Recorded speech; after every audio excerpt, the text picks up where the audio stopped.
Hello, good morning. I am Amber Legato. Welcome back to my channel. Thank you so much for being here and for watching.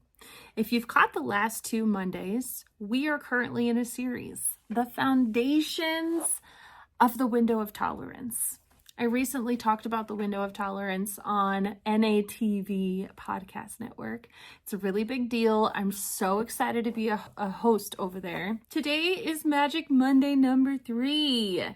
The foundation we're talking about today is habits. And I am so excited to talk to you about habits. And my revelational shower that I had the other day, I realized how very valuable right now is. How very important today is.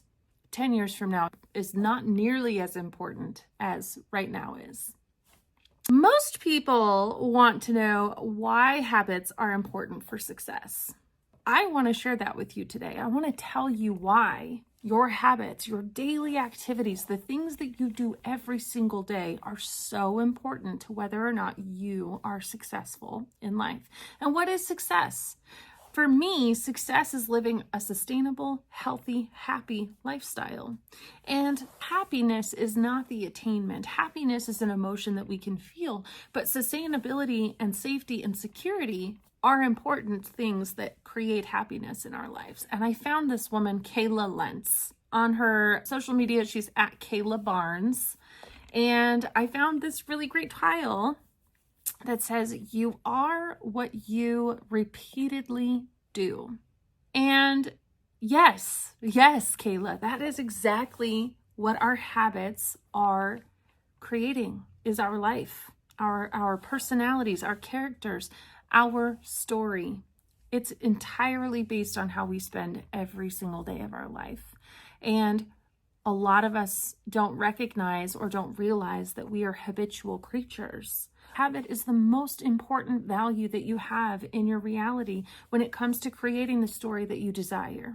I went down a little deeper the rabbit hole in Kayla's page, and she had a second post. It's a long one. Stick with me and be very open-minded and try not to judge yourself too harshly, because this is reality for most of us.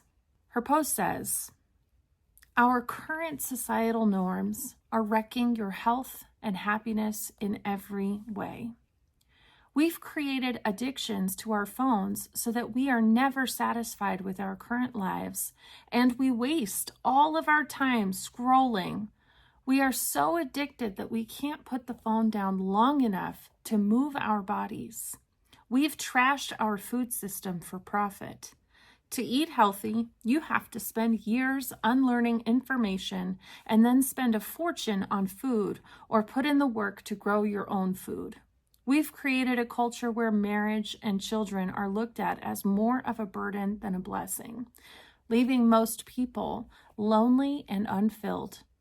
Getting likes on Instagram is not the same as having people to love in real life. Rise above all of this.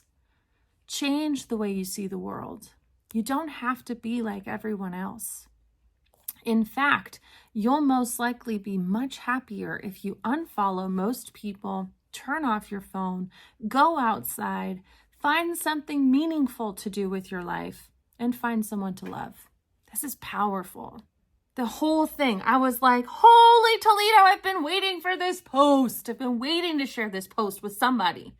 I want somebody to wake up and recognize that society, our system, is broken because it is profitable on the brokenness of people. I could not believe it when I found this post. It's absolutely amazing. Kayla, thank you so much for sharing this. If you haven't checked her out before, if you've never heard of her before, please go and follow her on social media. Thank you. All right, this is so wonderful. I really, really, really enjoyed that post. It hit me in so many different ways. One of the ways that it hit me was marriage and children being a burden instead of a blessing. That is such an intense heaviness of our society. We want to feel loved unconditionally, and yet we show up in these relationships with expectations of change, of growth. And the reality is that if we put ourselves into partnerships with people who are not watering themselves and not watering us or watering others, they're not going to be healthy relationships. This is what I'm moving towards in the series coming up. And I have something exciting to share with you guys. I realized my superpower. And for any of you that have gotten caught up in a conversation with me, when we get into the deep topics, when we get into the stuff that really matters, I often jump into some sort of analogy to explain a higher state of understanding into smaller bites that are easier to understand on a level of everyday life. I'm going to be announcing a new name for myself, if you will, and you're going to start seeing a lot of more content because I finally know what direction I want to go in. I'm so excited. So if you're watching, I want you to be a part of all of the new things that are coming out. So for right now, anyone that signs up on the email list, I'm giving away 20-minute sessions. This also, I hope, inspires you to subscribe to my channel because I really need more subscribers. My goal is to be over 1,000 subscribers before March 1st. And right now I'm at 33. So having you as a subscriber is super, super freaking valuable to me. So I want to give back to you. And the way I'm going to give back is give you 20-minute sessions for free for each person who signs up on the email list. And I'm going to go through a breakdown of what you have going on in your life and what you want to accomplish. And we're going to talk about your habits on a daily basis. We're going to talk about the things that you want to shift in your life. Okay.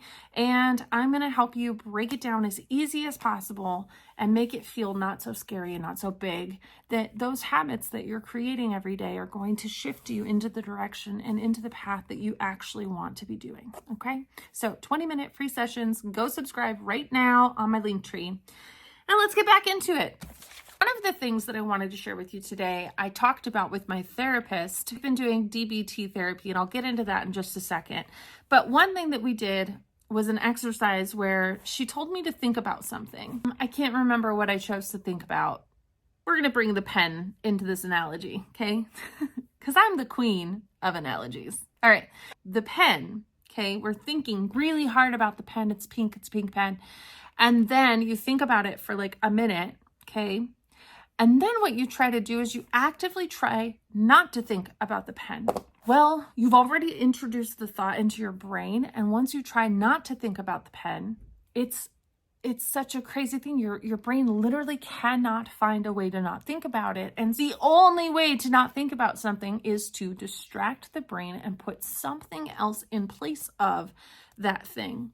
And I'll get into a post from Mel Robbins here in just a second because she also talks about this. But it's impossible to not think about something once you've begun thinking about it. And this goes for negative thought process. This goes for shame and guilt. And this goes for anything that you are doing in your life that you don't want to do anymore. Anything that you're trying to stop, you can't stop it once you've thought about it. Once you're thinking about it, it is a part of your reality. It's a part of your thought process. So DBT is dialectical behavioral therapy. And it was created in the 1970s, and it was meant for people who experience emotions very intensely. So one thing for me, I've always said I don't like to cry in front of people. I'm not a big crier, but that doesn't mean I'm not feeling emotions and that I'm not feeling them intensely. I think that our society, creating all of these demands and creating all of these addictions, we utilize those addictions to cope with our deep feelings and our deep emotions. So DBT therapy is a type of psychotherapy based on CBT, which is cognitive behavioral therapy, which helps people understand how thoughts affect emotions and behaviors. So we slow down enough. We've talked about this. If you were watching last week, we were talking about visualization. If you were watching the first week, we were talking about awareness, mindfulness, being so present that we know what's going on here. We know what's going on here so we can know what's going on out here. Your thoughts affect your emotions, which affect your behaviors. Okay, your behaviors affect your relationships, affect your lifestyle, affect your career, affect the money you're making, affect everything around how you are attracting your life into your reality. CBT is used for, and so is DBT, BPD, which is borderline personality disorder, people who do self-harm, suicidal behaviors, PTSD. I have CPTSD, which is complex PTSD, substance use disorder, and eating disorder. So and depression and anxiety. And bottom line, if you haven't thought about therapy, something to consider. We're talking about habits. We're talking about why habits are so important. And the reality is that your awareness, obviously, that's why it was episode number 1. Your awareness is number 1. Are you aware of the thoughts you're thinking? Are you aware of how you're feeling about things and how you're feeling it in your body? And are you aware that those aspects of your life are controlling what you see, how you visualize life, what you think is going to happen, and whether or not you're an optimist, a pessimist, positive energy, negative energy person, okay? When we're talking about our habits and we want to change our habits, we started this off of New Year's resolutions. New Year's resolutions are all around the idea that I want to change habits in my life for a better future, to create more safety and security, a more satisfied and fulfilled me. How do we change our habits? Mel Robbins always talks about how you're not going to do it until you're totally sick of your own BS. You're so sick of life. You want to know how can I change this? She has this really great post that I just read about habit stacking. I'm going to show you that right here, right now. Habit stacking is a great opportunity to take habits that you already do every single day and pair it up with a new habit. Because once you're already doing one habit, like the laundry, brushing your teeth, getting out of bed, getting dressed, whatever those habits are for you, you pair it up with a new habit and it's a lot easier and less intimidating to do so. Why do habits matter so much? Why are they important not only in creating success, but just in general? Why do we need to really, really, really hone in and focus on our habits? Because your habits are a direct reflection of where your mental health is. And your mental health has everything to do with your emotional, psychological, and social well-being. It is the thing that controls how you make your choices. It's the thing that controls how you can, have communication and connection with others. It is the very thing that controls how you deal with everyday stresses, okay? Going back to Kayla's post, you are what you repeatedly do. If you are unsuccessful, you're doing things every single day that are blocking you from being successful. Your consistency is present, but where is it present? Consistency is the most valuable thing you have in creating habits. Keep showing up. It's okay if you fail.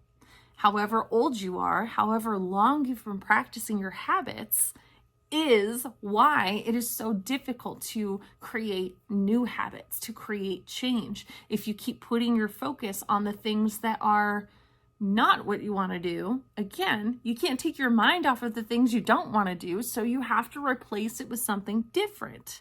Okay, so again, if you're getting out of bed and you're checking your phone as soon as you get out of bed and you don't want to do that anymore, you'd rather meditate, pair your meditation up with getting out of bed. I'm going to put a timer on my phone. I'm not going to allow myself to touch anything. And, I had this really great home nurse when Addie was a baby. And my favorite thing that we talked about habits was just create the space. We talked about wanting to go to the gym. She said, even if you get yourself to the parking lot, that is a new instance in your brain that has said, I've made space to show up to the gym. Even if you walk in and walk out, you have created a new pathway in your brain that has allowed space for you to go to the gym. So my question to you is, what are you doing every day, repeatedly, over and over and over again? Is it self-talk? Is it action? Is it non-action? Is it the heaviness of feeling not enough? Is it shame? Is it guilt? Is it replaying a past story over and over and over and over and over again in your mind? Is it constantly defending yourself? Think about what it is that you do every day. And this is going to go into Magic Monday next week. We are going to talk about your environments and your relationships. So today, when you journal, what I want you to think about is, who are you most influenced by? And why are you most influenced by them? Now, influenced, I think a lot of times when we hear that question, we immediately think of our heroes, we think of our idols, the people we look up to, but really, truly, think about the people that are in your everyday life. What is their mental health like? How do they react when they're stressed? How do they interact with others? How do they talk about people? How do they show up in the world, and how much time are you spending with them? What kind of environments are you surrounded by? And we'll get really deep into environments next week on Monday. So be sure that you stay tuned, subscribe for more. Please comment below if any of this was valuable to you. And if it was super valuable to you, click share and send it to 3 of your friends, because 3 of your friends don't recognize that their habits are holding them back from their success. You cannot get to 10 years from now without facing each and every brand new day right in front of you. Love you all, and I can't wait to see you again next Monday. Have a great day. Bye.